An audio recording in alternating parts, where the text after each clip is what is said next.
మీరు సమాధి అనే పదం వినే ఉంటారు కదా. సమ అంటే సమస్థితి, ది అంటే బుద్ధి లేదా మేధస్సు. ఆ మేధస్సు సమస్థితిలోకి వస్తే మీకు కాలం తెలియకుండా పోతుంది. మీరు సినిమా చూస్తున్నప్పుడు ఇది జరగచ్చు.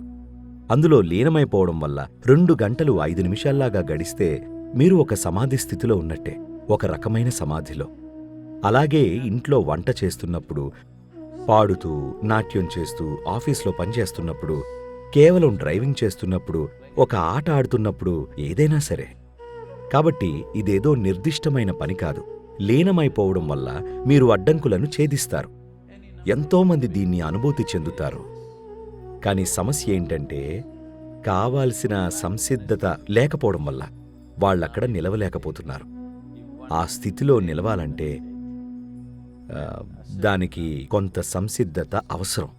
జనం సిద్ధమవ్వడానికి ఇష్టపడరు. ఎందుకంటే సిద్ధమవ్వడం విసుగు.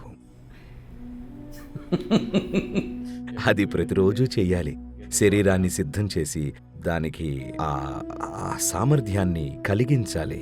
ఒక అనుభవాన్ని నిలుపుకొని అక్కడే ఉండగలిగేలాగా. ఎదుగుదల ఒక నిరంతర ప్రక్రియగా చేసుకోవాలి. ఓ అడుగు ముందుకి, ఓ అడుగు వెనక్కి కాకుండా.